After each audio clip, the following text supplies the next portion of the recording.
Welcome to Sharper Square, presented by Hard Rock Bet. We are part of the Volume Podcast Network. This is the betting show that makes the squares sharper and makes the wise guys pay attention. I am Chad Millman. I am joined by my co-host, my BFF, my companion, my compadre, professional bettor, Simon Hunter. Hello, Simon.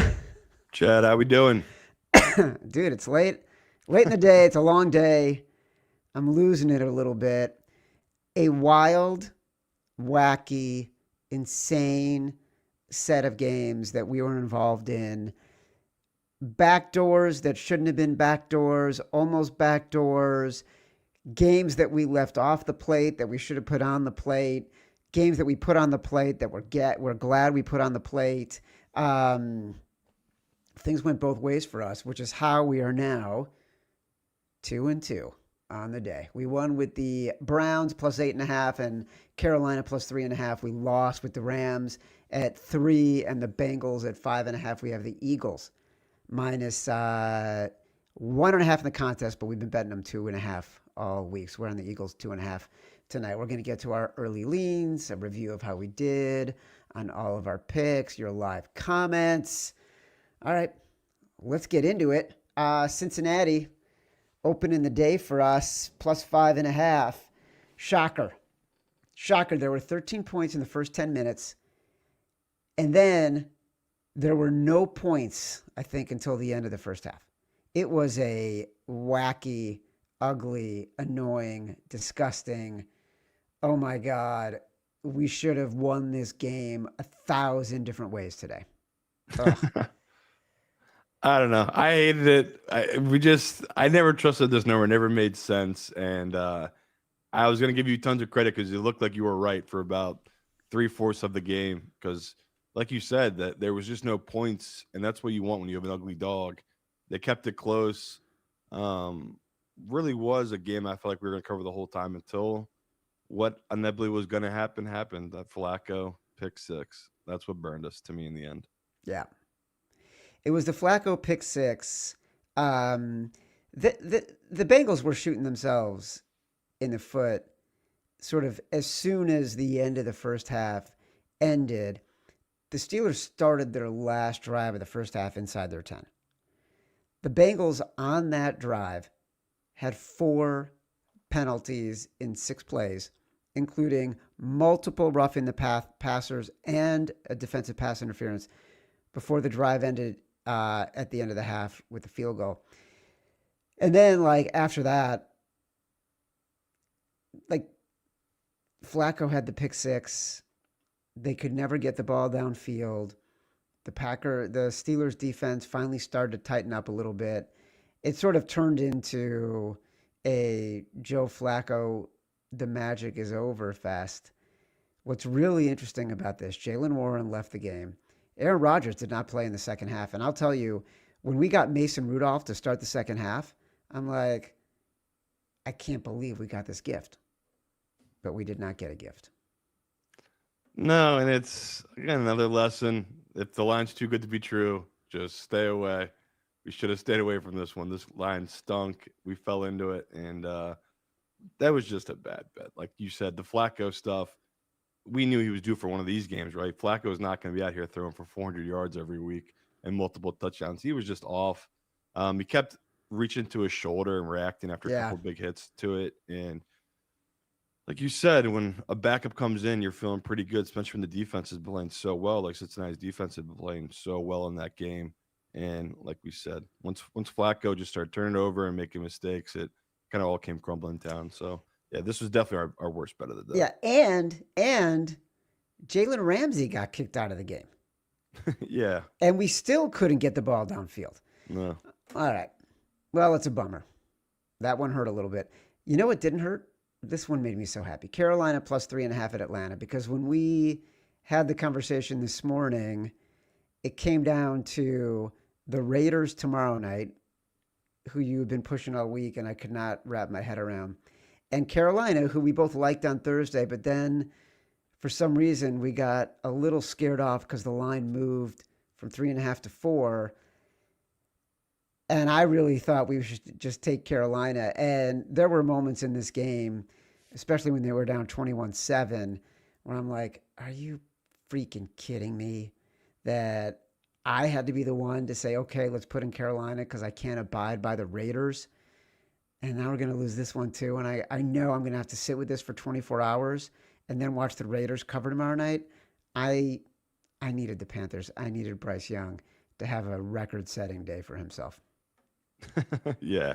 You just needed Bryce Young with 440 yards and 3 touchdowns, and he delivered for you, Chad. I liked it. My fear was what we always talk about. The numbers do matter, and the number had moved. And when a bunch of books are showing 4.5, I just didn't get it. Like we keep talking about, this Atlanta team is not good. I did not get the line movement. I was worried there was something I was missing, and yeah, we got lucky in my opinion. Like this coach tried giving this game away in so many different ways where he just needs to trust his team. Like I get it. They give up 21 points in the first half. They dominated the second half, and he was still going for it on weird fourth downs in his own zone. And instead of kicking field goals, he's going for it on fourth down on the opposite side of the field. And especially when Kirk Cousins came in, he still was doing very weird things. Where it's like Kirk can't complete the ball 5 yards downfield. It was just very bizarre. Carolina was a much better team. Like you said, it's a big deal when a team could go on the road, give up 21 points in the first half, and then hold that same team to 6 points in the second half. And on the flip side, Bryce Young, 9 points in the third quarter, 8 points in the fourth quarter, and then 3 points in that overtime. Like that's big time play by Bryce Young. So half a game out, Carolina Panthers are first place in that division. It's a really fun team right now. Don't forget, 9 in the third quarter, 8 in the fourth quarter, 3 in the overtime. From the final 2 minutes of the first half through overtime, Carolina outscored the Falcons 23-6. Like they were all over the Falcons in that game. And you mentioned Penix. Penix left the game with a knee injury or what looked like a lower body injury. I didn't get confirmation on what it was, but he was limping a little bit. Kirk Cousins came in and he had a really good drive for the end of the game to tie the score. But generally, he was pretty dreadful and looked like a very aged backup in this game. The run game for the Falcons, this is what we were worried about, and I think it's why the line moved a little bit. Bijan Robinson had 93 yards in the first half. And what was interesting to me was the Panthers got so much better at defending the run in the second half, partially because of Kirk Cousins. But he only ended the game with 100 yards. Like the Panthers got so staunch in the second half of that game. No, I thought we were cooked. I don't know about you. I thought this was deader than dead because they, like you said, they could not stop the run, and we were about a half a hit away from Andy Dalton entering the game for the remainder of the game. Well, look, so, Bryce Young. I thought we were cooked too until they scored and went down the field because all of a sudden Bryce Young looked like Bryce Young again. And he was throwing dimes. He was moving up in the pocket. He was scrambling. He made some really good throws. He was thrown into very, very tight windows. Our good friend Jason Benetti was calling the game, and he had a great call on the first touchdown pass to McDonald. He's like, he threw it to him. He was in a phone booth, and he got it to him. He was great, Bryce Young. We'll talk about that a little bit. You know what? Let's talk about it now. In the second half and overtime, 20 of 27 for 318 of his, 448 yards. I mean, an incredible day. Who, to your point, I think he looked like he was about to leave that game at least 3 times, including, I think, the play you're talking about, where they had the ball on their side of the 50 with 3 minutes left or something like it. It's 4th down and 1. They're down 22-19, I think, 24-19. And 22-19. And 21-19, sorry. They go for it. Bryce Young gets stepped on, falls, and can barely get up and walk. And the Falcons score the field goal, and then Bryce Young drives him down the field for a touchdown to give him the lead with a minute left. He was valiant. He was courageous. He was glorious. He put the team on his back. When they go back to Carolina, they're going to be like, Bryce Young, you are our quarterback, and Dave Canales, you are our coach, and Tepper, the owner, is going to be like, of course I was a genius for trading up to get Bryce Young. That's what I think they're going to feel. Yeah, vibes are high. And on the flip side, the Falcons, I think that's their 5th straight loss. So 3-7. pretty disastrous. Start 3-2, Yeah. and then you lose 5 straight. 3-7 right now. You got to believe that this might be the end for Raheem Morris. I don't know how they can keep him around because they've just been losing all these close games. And at some point, when you're losing close games, that's the coaching. And so I think that's going to be a real challenge for them at the end of this season. I would say if you're the defensive coach and Bryce Young's thrown for almost 450 yards on you, yeah, it's probably changes are in store. Not great. Also not great. Getting backdoored by the Seattle Seahawks. They were 3-point underdogs at Los Angeles. The Rams were our brass balls bet of the week. They got 2 first-quarter touchdowns. Then, from the end of the first quarter through the middle of the third quarter, they had 5 plays to the Seahawks 41. They gave up 4 field goals. The time of possession was 20 minutes for the Seahawks, 21 minutes for the Seahawks, 4 minutes for the Los Angeles Rams through that next 25 minutes. It was really incredible what happened. The Rams, 4 picks of Darnold. They should have won that game by so many points, Simon. That's a rough one. That one hurt. That one. My wife had been out all day. She came home and she looked at me and she goes, "This isn't good." Yeah, no, that's one of those games that makes you kind of hate sports betting, honestly, where you get done in by the hook there in a game where I think the announcers said it. They scored a touchdown for the first time the entire game with 2 minutes and 23 seconds left in that game. And this is a game in which their quarterback threw 4 picks. So, yeah, I think we both expected to have a much better performance by this Rams team that, they did at least score their red zone trips. I say that's one credit to them, or the Seahawks, they couldn't, but it was just I don't even know how to describe the Stafford game he had. Like, he never got in rhythm. Sure, that could be some of his fault, but when he's 15 of 28 for 130 yards and 2 touchdowns, it's like there has to be a lot of plays he left on the field there. So I think me and you both agreed. It just felt like McVay called it very, conservative. Safe. Yeah, and just didn't want to make the mistake because he knew Sam Darnold was making all the mistakes. So it's just like we said, bad luck where you get all those turnovers and they're not getting 3 out of any of them, right? Like that turnover at midfield at the end of the game there, all we needed them was just get a first down. Would have got 3. I think they would have been up at that point, been up 15. Would have covered the field goal, no problem. And yeah, we got burned by the back door, but can't get too upset about it. We live and die by the back door all the time, and this time we died by it.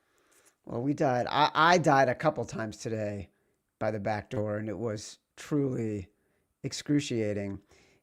And I believed it was going to happen again with Chad's choice, Cleveland plus 8.5 against the Baltimore Ravens in Cleveland.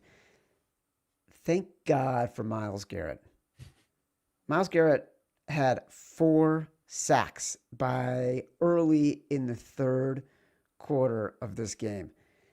He got his 12th sack of the year in the first quarter. That's as many as the Ravens had all year at the time. I think he currently has more by himself than the Ravens have had all year. And the up until the very end, the Browns defense was doing everything they can. They kept the Ravens out of that end zone. They were playing so well, really without an offense. 0 on offense. Dylan Gabriel left the game after the first half. Shedeur Sanders came in. I think everyone can stop talking about Shedeur Sanders, right? Because Yeah, that was an embarrassing performance. it was, but it's also a tough spot where it's a guy that has never gotten first team reps and he comes in cold and he goes 4 of 16 passing, like just disastrous, and a pick. And a pick. Which and an intentional grounding. You could which argue led cost to the them game-winning though. touchdown. Like he just, if he just came in and could run the offense at some level where Dylan Gabriel, as much shit he'd like to give him, and he wasn't even that good in this game. he was at least 7 for 10. He protected the ball. He moved it for the offense. So, like you said, it's brutal. We didn't get the outright win as the Browns, and I think the Browns fans, it's brutal, but that number was never in doubt. And like you said, the fear was Sanders gets the ball back and is trying to set up the drive to win the game. Me and you've both seen that movie plenty of times with young guys that came either strip sack, whatever. It can easily turn into 7 points the other way. So on a day that things didn't really go our way in some ways, I feel like this one in every way went our way. So I'll take that with the Browns anytime. The number of the hook, never in doubt, right? The 7.5. We were lucky in the contest. We had 8.5. So, people listening, we talked all week about it. It never moved off that 7.5, right? That Lamar injury news came out. It went from 8.5 to 7.5 and just stuck there all week. So, nice read by us, and obviously a really great read by the book. Yeah, I was convinced we were going to get backdoored in that game. I do think if the Ravens end up scoring a touchdown when they're down 16-13, if the Browns defense doesn't hold up right there, I'm convinced they score a touchdown, and then on the ensuing drive, Derrick Henry does what he did, which was break a huge run, and we end up getting screwed. I saw it in my mind's eye, because it's not like we didn't see today teams that were down with 5 minutes left and relatively big favorites, and we'll talk about this in a second, come back and cover with ease. So because of what happened with the Rams, because of what happened with the Bengals, I was like, this is not going our way. So I'm glad you kept the faith, because I didn't have any. It was a good number, and like we talk all the time, this Browns team at home, they've been very, very good to us and profitable. We're going to keep hitting it, obviously, but we're going to need to start being a little wiser, picking our spots, because the secret's out. Everybody was talking about this week. So the books will catch up eventually. Yeah. All right. We got it's 2-2. Like I said, we got the Philadelphia Eagles minus 2.5 tonight in the Sunday night football game against the Detroit Lions. Let's take a break from Hard Rock Bet. Today's show is brought to you by our new presenting sponsor, Hard Rock Bet. It's that time of year when every day feels like a big game day. You've got pro football, college football, NBA, college hoops, hockey. It's all happening, and on Hard Rock Bet, there's always something to bet on.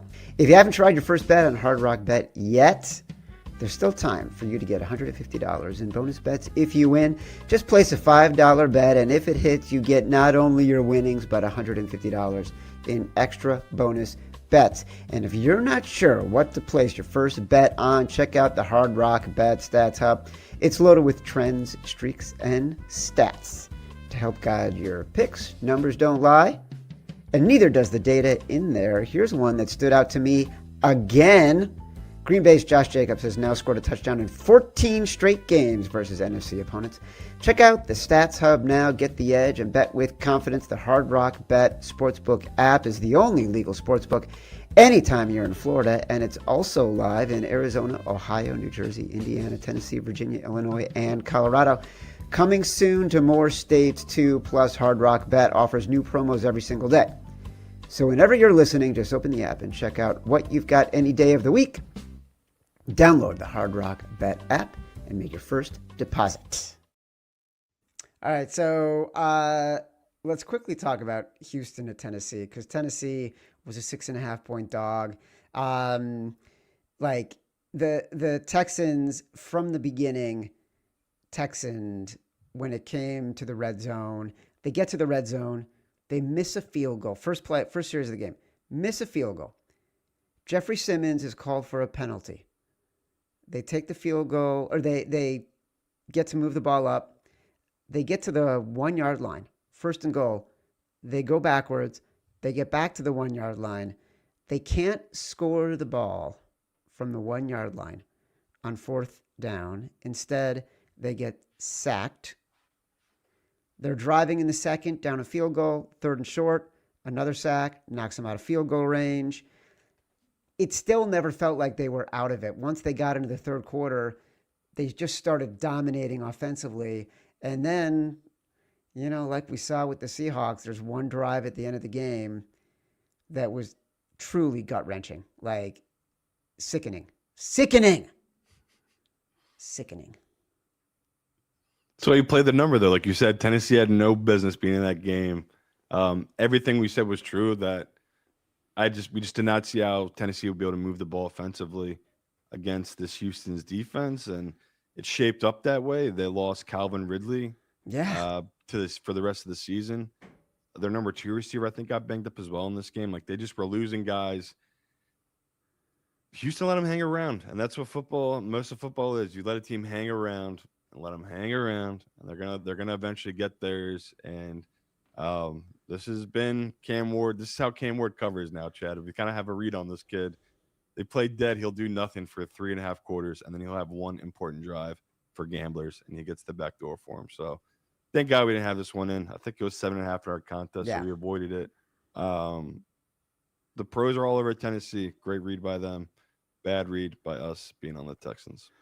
Texans have the best defense in the NFL. They were dominating this game. At one point, Will Anderson had a sack, a fumble recovery. They're up by 7, 13-6. I think there's 3 minutes left, something like that. The Titans have the ball on the 5-yard line, their own. They convert multiple third downs.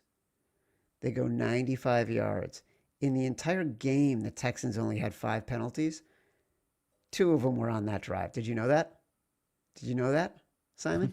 Did you know that? Luckily, at the book, was nowhere near the TV with this game on. I'll be totally honest with you. That drive included 2 penalties, one of which was a pass interference, another was a hands to the face. After Cam Ward had scrambled to like the Texan side of the field, so it moved him closer.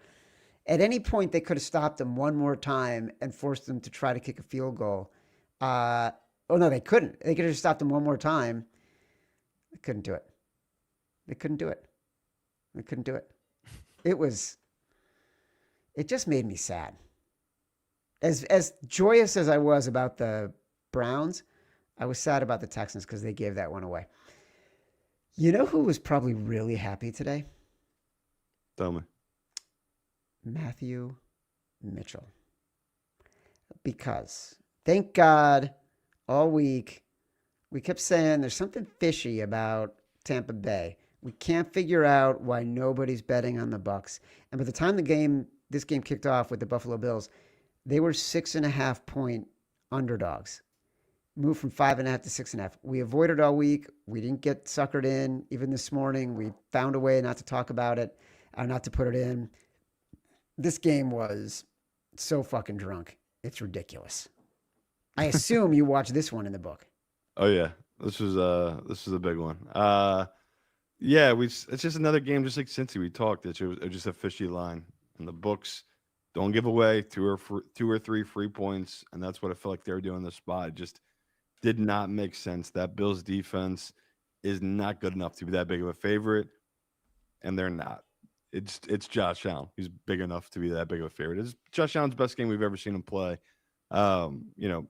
Baker, he brought it today, and we the first noticeable difference in this game right away from the get-go was Baker was using his legs, unlike the other games, and that you saw how much of a game changer he is from offensively. But Baker can only do so much. Like it just was never ending the onslaught by Josh Allen. He's just so talented. This was just a Josh Allen type of game. Like right when you're doubting him, he has these exact type of moments in these games. So I'm gonna go back and watch it again because it's rare you see a quarterback throw for 3 touchdowns and rush for 3 touchdowns. It's just an all-time game. So yeah, honestly, we were talking before the show. It felt like every game lived up to the hype today in the NFL. Like every big game that was talked about, hyped up, big matchup, the playoff atmosphere type of matchups lived up to it. And this was one of them. The Bucs felt like they were into the entire game, and just at the very end, the Bills pulled away and covered this number. So yeah, thank God we avoided it. It was a fishy line all week for sure. And the over on open 50.5, closed at 45.5. So Jesus, I know a lot of buddies, pros, who hammered that weather under. It was really windy, supposed to be bad weather up there. It didn't look that way at all. I think they had like 40 points midway through their third quarter. So brutal bet on if you had that under in that game. 5 minutes left. The Bucs were up 32-31 as 6.5-point underdogs.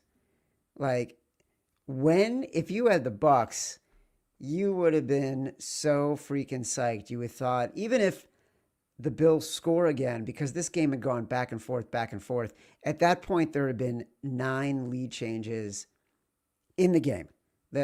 To the point where the Bucs were up 32-31, back and forth. You still would have thought, okay, the Bills, even if they score here, They'll come down to 2-pointer. It'll come down to, right? It'll be like the Bucs are going to get another shot. And the way they've been scoring, there's a good chance they'll be able to score here. The fact that the Bills scored on the next drive and then scored again to end up covering that game, oh my goodness. The only person I was thinking about that whole time was Matt Mitchell. Like, he must have been sick to his stomach.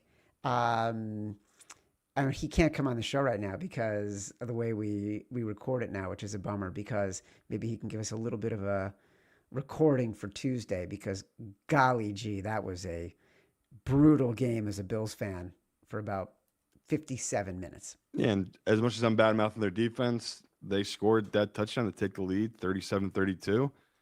3 and out by Baker. Got to stop. Yeah, they got to stop. Got Josh Allen the ball back, and like we always say, it's crazy how when he's on, it just doesn't matter who the defense is and what they're throwing at him. He just went right down the field and scored another touchdown. So maybe really it's because Keon Coleman was a healthy scratch. Yeah, that's crazy. Maybe that's what inspired him. Arizona, screw them. This is what I want to say about Arizona. Classic Cardinals start. Opening kickoff, the Niners return it to the 1, score a touchdown. So now the Cardinals are down immediately. They punt, Niners score another touchdown. They miss a field goal. Then they end the half with a blocked field goal, only to get called for a penalty. The Niners kick it and make it. So they open the game with a special team snafu. They close the game with the half with a special teams snafu. And then they're keeping it close. I think it's 25 or 28-10. 4th and 1, they go for it from midfield. Great call, great run, touchdown. Guy gets called for holding 10 yards away from the play. That was the Arizona Cardinals in a nutshell. However, Jacoby Brissett threw an NFL record 47 completions.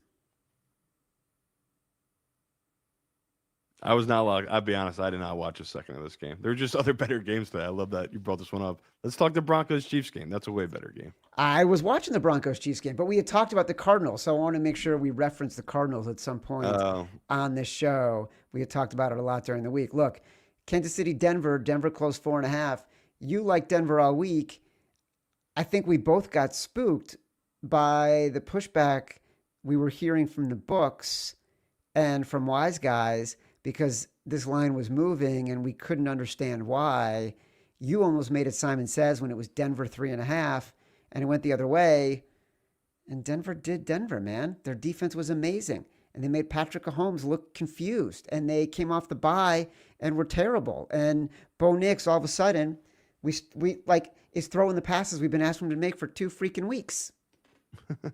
Yeah, and just an all-time game, though, that, not that we've been waiting for Mahomes to be dethroned, but we've been waiting for him to trip up at least, right? He's just had this insane run where every year they're making it to the AFC Championship game. That's not natural. Football should not be that way. The greatest quarterback ever, Tom Brady, had a bunch of trip-ups. Like, it just happens. It's really stupid. It's what makes amazing moments in football, and that's what today was. It's what you dream about if you're a Broncos fan. Like, it's a game that, I love them so much because it just felt like everybody was leaving them for dead after that Thursday game, where football just doesn't work that way. It's just up and down week to week. And you saw it today when Bo Nix is on, it's a really good offense. Like, Sean Payton schemes guys wide open, and he had a bunch of opportunities today, and he did create his own stuff. I'll give Bo some credit for that. But that crazy stat just about them, basically, when they're coming off a game where they are horrible in the red zone, with Sean Payton as a head coach, he's now 16-1 against the spread in games where the week before they fail to score more than one time in the red zone. So just something to keep in mind. He just gets the guys to bounce back, coaches them up, and in this game, I mean, they just hung in it. They outplayed Mahomes in a lot of ways, and Mahomes had his opportunities, and he just didn't live up to it in the moment. Right, Yeah. the Denver defense, they made the right moves this offseason, got the right pieces, and got guys that can make stops. So it's just crazy to think Denver. I mean, this not that it sealed them to win this division, but it truly is all in their own hands now. Like if they just win 3, 4 more games, they're going to lock up this division. That's a huge deal. But for someone like me, it makes me excited to know I'm going to get Mahomes on the road potentially as a dog in the playoffs. So we'll see when that point comes. Broncos and Patriots are steaming towards division titles right now. Colts are too. I don't think anyone had that parlay of Colts, Broncos, Patriots. Someone out there's got to have it. I can't wait to see the ticket. Well, I'm sure someone will tweet their ticket soon and figure out what the cash out offer is from wherever they made the bet. But good for all these teams. Great game, super fun game to watch. Back and forth, really physical, really intense. Untimely and irregular turnovers by Patrick Mahomes. Look, you're not wrong. Just look at the Chargers. 2 weeks ago, they dominate the Steelers. Today, they get dominated by the Jags.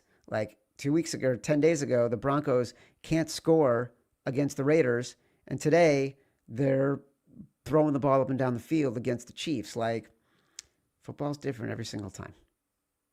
And that was just like we said, a unique spot where I loved it, but I was interested to see how Bo Nix would react to all the outside noise that they know inside that building that this is them. They're a huge underdog. It's Mahomes off a bye, and if they win this game, they are 3.5 games up on this Chiefs team. Like that's a big deal that he was in this big moment, was level-headed enough, Bo Nix, where you saw some other quarterbacks like Sam Darnold in a big moment completely melt. I mean, the guy threw 4 picks. Like Bo Nix could have easily melted in this spot, could have not shown up like he did the week before, and he totally showed up and redeemed himself. So I have such a hard time reading Bo Nix now. It's like now I want to fade him next week because we know he's just going to lay an egg coming up. And it's just what he does. So I get why people didn't love this game and wanted to avoid it, but I'm just glad it came down to the number of playing the number. And shocking, the Broncos won this game outright. How about the Chicago Bears? These cardiac Calebs, they just keep doing their thing at the end of the game. Could have put it away so many freaking times. I don't know if J.J. McCarthy is a bettable quarterback because that is an excruciating and frustrating, and even Justin Jefferson seems like he's just about to lose it right now. And listening to Tom Brady do that game, he tried so hard to make every excuse for J.J. McCarthy about the intangibles he has, and then tried to talk about how he could correct the tangible things that he's doing terribly, mainly the bad decision making and the inaccurate passes, and throwing it to the wrong team. It's a brutal watch if you're a Vikings fan. And Caleb he's working magic right now. He's turning into something else. I've always loved Caleb Williams. I've always loved that kid. Yeah. No, this game was like I said going into it, it's a must watch. I'm addicted to betting this Bears team. It's just there's nothing like it. Every week it's super close, and they just find a way to make it close when they shouldn't be. They should either be blowing teams out or they should be getting blown out, and they just keep finding a way. And in a game in which Caleb was 16 of 32 and JJ McCarthy was 16 of 32, you wouldn't be like, oh, that was a fun, exciting game, but it really was. As sloppy as it was, it's exciting to see the future of these two coaches. Hopefully for a long time we'll be going head to head, even if these two quarterbacks are not the answers. But I still think with both of these guys, they both did stuff in this game I really like Caleb's pocket presence, some of the moves he made. Yeah. You can see it. You see the potential there. And Same with JJ. I know it's ugly. There's a lot of throws that were just terrible. Him missing wide open guys, but he also had a couple passes. You're like, okay, this kid obviously has a ton of talent. It's just he's on a team that people had playoff expectations for, and he is nowhere near the quarterback they need to get him to that place. So it sucks if you're a Minnesota fan. I mean, I'm sure there's some Minnesota fans out there like, I don't even believe in this guy. Let's just draft a new quarterback this upcoming year. But I feel like you have to give him the rest of the season and next season. It's just the NFL is so complicated. And he's running such a complicated offensive scheme. What I see as a quarterback thinking before he throws and reacting to the offense rather than a guy that's just playing within the offense. And, you know, it's you can just tell he just has the jitters. Like there's a bunch of throws today. Yeah. The Bears, we were talking before he came on, the Bears could have won this game by 20 points. Like he just was so turnover prone, couldn't do anything offensively. Where on the flip side, you know, this Bears team, Caleb kind of held them back where you guys, once again, felt like you were running the ball whenever you wanted. I think they ran for over 140 yards. You know, it got shut down a little bit in the fourth quarter, but that's just because Minnesota was selling out to stop it. But, yeah, as a Bears fan, you're 7-3. If the Lions lose tonight, are you guys leading the division? I'm pretty sure, or maybe you're tied for it with Green Bay. It's just, it's an incredible spot to be through 11 weeks if you're a Bears team. I can't believe they're a legit playoff contender. 7-3, and don't look now, but we are favorites against the Pittsburgh Steelers next week at home. It's gonna make it interesting, my friend. Oh, okay, because that's a Mason Rudolph line though, probably. Assuming it's a Mason Rudolph line. Who knows? Like at this point, we'll talk about it in a second. I think Pittsburgh, if I remember right, was a favorite this morning. So that's why I think it moved, because Pittsburgh won big. It wouldn't move. Oh, interesting. Yeah. Interesting. Yeah. Okay. All right. Simon. Shame. Who is your shamed team, unit, player, moment today? Oh man, there's so many guys. Is it David Canales? Is he the head coach of He's the head coach of Carolina. Yeah, I got beef with him.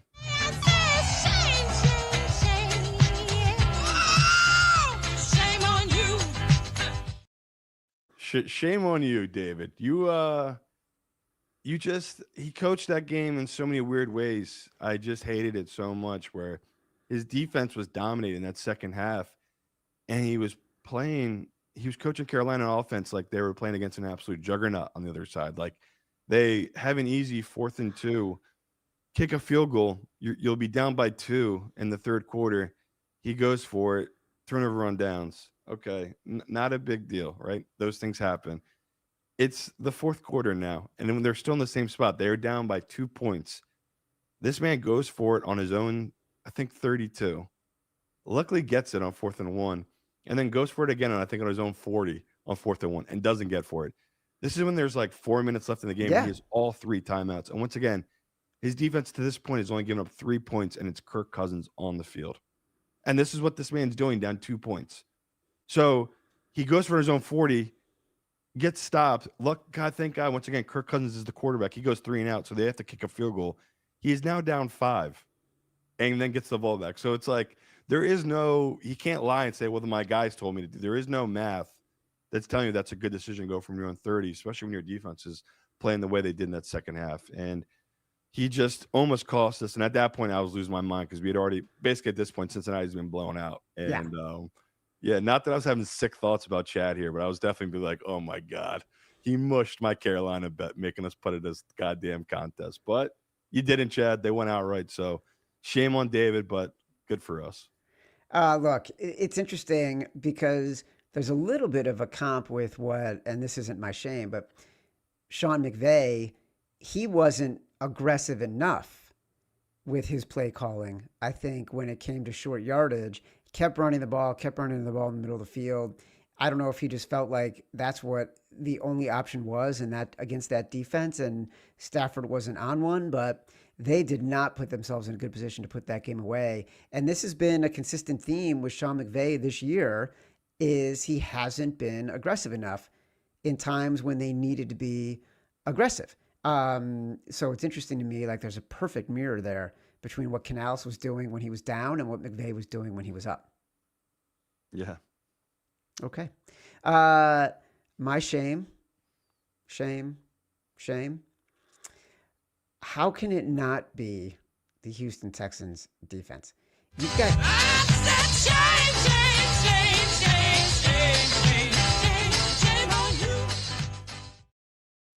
I forgot we were doing the shame on you intro again. But you got Cam Ward on the 5-yard line with 3.5, 4 minutes left in the game to ice it, and you let the guy go 95 yards, multiple penalties, a 38-yard over-the-shoulder diving catch by their tight end. You're getting beat over the top in coverage by a tight end. You are supposed to be the best defense in the league, and I know you won the game, but you need to be better than putting the ball back in the hands of Davis Mills and hoping that a guy who really has not been adequate as a quarterback since C.J. Stroud went out, even though you've won a couple of games, look at his numbers. You're not winning those games because of Davis Mills. Shame on you for putting the ball back in his hands and making him be the one who wins you a game that you had to have. If you don't win that game, you're now a sub 500 team, and the percentage chance you have of making the playoff goes from 31%, if you're where you are, which is 500, to 9%. And you would be the only team in the history of the NFL in the Super Bowl era to have a defense that ranks at the top of the categories that you rank at and not make the playoffs. Shame on you, Houston Texans, for letting Cam Ward almost snatch victory from the jaws of defeat. Shame. Simon, who is your hero of the week? It's got to be Bryce Young. Bryce Young, you're my hero. I just can't believe it. We were deader than dead. He had to throw for almost 450 yards, 3 touchdowns. Just an incredible performance. You know, this is a guy that basically we had all left him for dead, career over. Andy Dalton got in a car accident, and that little break, whatever it was, the 3-4 games he had time off and then came back in once Andy got hurt. He's just been a changed man. Even this year, he's had down games, but you know, we've been waiting for him to have these type of games where he just bounces back, and he did in a big way today. So, yeah, my hero of the week, Bryce Young. Thank you so much, sir, for that cover. My hero of the week is on the other side of the ball and is equally responsible for our other win today as Bryce Young was for the Panthers, and that, of course, would be Myles Garrett. 4 sacks. I think 2 tackles for loss. On the year, I think he has 15 sacks. I think ties him for his career high in sacks. First guy to start his career with 12 sacks or more in every season. 20 tackles for losses so far this year. His record for that is 22. That was last year. Think about this. The guy's got 5 games left, and who already has been one of the greatest defensive ends in NFL history, a record-setting defensive end, and he has 5 games to shatter all of his personal records. He's the only reason we covered that game today. Every single time it seemed like the Ravens had an opportunity to move the ball down the field or to get a little momentum, Myles Garrett was in Lamar Jackson's grill, and I think it changed everything about that game. And I just feel bad that he's got to play on a team like the Browns who, I don't know, maybe they'll get lucky next year and draft Fernando Mendoza from Indiana University, because that's the pace that they're on right now. Yeah, I would say the Browns never thought they'd have a better player in the history of their franchise than Jim Brown. Myles keeps us up for another 2-3 years. Give him a run. Yeah, it's gonna be really close because we've never seen a freak athlete like this who just can stay healthy and consistently get his on a team that you know he's the guy, and that's you got to take him away, and you can't stop it. So it truly is crazy to see what we're watching. Jim Brown, Ozzie Newsome, Bernie Kosar, Myles Garrett. I think that's probably the top 4 right there for the Cleveland Browns. All right. Simon says was Las Vegas plus 3.5. Chad's choice was Cleveland plus 8.5. Brass balls was the Rams -3. Lost that one. Rock and a hard play is Philadelphia -2.5. Sharp versus square. You can sense my bitterness on this Houston game because they were my sharp versus square. You had Carolina plus 3.5. Nice work. The favorites parlay. Are you ready? Rams. Ding, ding, ding, ding, ding. Ravens. Ding, ding, ding, ding, ding. Houston. Ding, ding, ding, ding, ding. Green Bay. Pushing against Jameis at 7, but they won. And we got Philadelphia tonight, so we're 4-0 in the favorites parlay. The underdog parlay, we got Carolina. We lost with, I think, Arizona and Cincinnati. Let's talk about some early leans. One of our commenters just wants us to know that Brock Purdy is back. How do we feel about that? Do we think Brock Purdy is back? Do we think this Niners team is back with Brock Purdy? I'll believe it when they win 2 games in a row. They're on this crazy streak where they just don't win and cover after they win a game. So yeah, we'll see. Like, he looked good today, made some great throws, but that Arizona defense, it's a lot of weeks in a row now. They just are giving up tons and tons of points. Well, speaking of San Francisco and early leans, right now they are 7-point favorites against the Carolina Panthers in Monday Night Football in Week 12. Our darling Panthers going out to the Bay Area, and they're 7-point underdogs against San Francisco.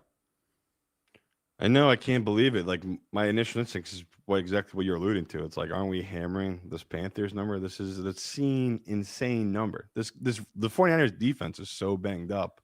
Yeah. They got away with that today against Arizona, but Chad said it from the top. I mean, 47 completions, NFL record is what they gave up this week. Like, it's still a bad defense. So, yeah, can Purdy get his? I'm sure he can. We saw Carolina's defense get rolled. We've also seen Carolina's defense go on the road and play pretty well in a couple different spots, like they did in Green Bay.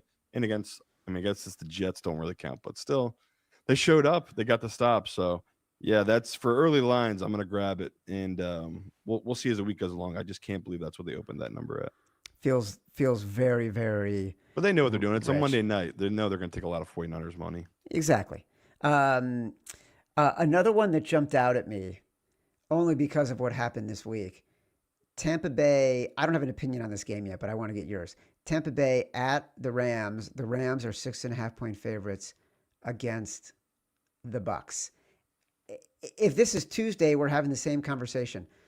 Doesn't this feel big for the Bucs? Yeah, again, what are we missing here? This is an insane number. So yeah, I'll be a sucker with it. I'll take it for now. But this is definitely a game I'm excited to see what my model has it at, and I got to dive more into. But the only thing I think of is we're just underrating how bad this Bucs defense is, and they've struggled against good passing offenses. But my God, that is a lot of points to get Baker after 2 really bad losses. Like, we think, sure, he might lose 3 games in a row. I don't know if I could see him not covering in 3 straight games. This just feels like a spot to back Baker. I know I'm going to get kicked in the head for saying this, especially if we don't know what's happening tonight. But next week, the New York Giants are visiting the Detroit Lions. And if there's ever been a team that will look to run the ball 75 times against a really bad rushing defense, it is the Detroit Lions against the New York Football Giants. It's a huge number. I get it. But I look at that and I think, all right, maybe the Lions are going to lose tonight. Maybe that's going to be where they get back home. They play a really weak rushing defense, and they get an opportunity to thrive. I thought you were going somewhere totally different. Seattle, minus 12.5 at Tennessee. I saw that. That is where you want to be, Chad. Seattle off a loss. They dominate bad teams, especially this year. They've absolutely throttled bad teams. Oh, my God. Is this a horrible spot for Tennessee? I mean, I know they stole one today against Davis Mills. This is Sam Darnold, get right. I'm with you. I could totally see it. I don't have a problem so I'm going to grab this now because it's under 13. I think this gets up to 13. I'll probably get there within the lines, but for big spreads early, I'm going to grab that Seattle one. All right. What else am I missing? Again, just funky lines I don't get. You can get Colts plus 3.5 right now against the Chiefs. I get it. It's them outdoors. It's Daniel Jones against this Chiefs team, but I don't know if the Chiefs can stop Jonathan Taylor. Like, I've seen their run defense, and I think this is actually a real favorable matchup for this Colts team. So that's just a line, just like with Denver. I'm going to hit it early, just see what the pros do for it. Maybe this does get driven up to 4 again, just like Denver did. But I am shocked they opened Colts plus 3.5. Just it seems like a good spot where I get the public keeps backing this Chiefs team. They can't keep losing, but that feels like a heavy price to pay for that hook. I'm shocked they opened it with the hook. A game you talked a little bit about, Pittsburgh is plus 3 at Chicago. I was just gonna say that game moved from 2.5 to I'm 3. gonna take it just in case. Rodgers' wrist is fine and he comes back. Even if it's Mason Rudolph, I honestly don't hate this number. It's like we keep saying, this Bears team, it's got to run out, and all they do is win 1-possession games. This is a 1-possession number, so Bears could win it, but by more than a field goal. I feel like that's a hefty price to ask of this team. All right. Look, we won with the Browns plus 8.5. We won with the Panthers plus 3.5. We lost with the Rams minus 3. We lost with the Bengals plus 5.5. We got the Eagles tonight. The current line is 2.5. We are 2-2 on the day. This has been Sharper Square, presented by Hard Rock Bet. We are part of the Volume Podcast Network. We will be back with our next Sharper Square on Tuesday to go over the entire NFL slate. You can watch us in Sharper Square at YouTube. Like and subscribe. Also, download us from Spotify, Apple Pods, wherever you get your pods. Rate, review, subscribe, leave us 5 stars. Say whatever you want. Feedback is a gift. Until next time, love you. Hey,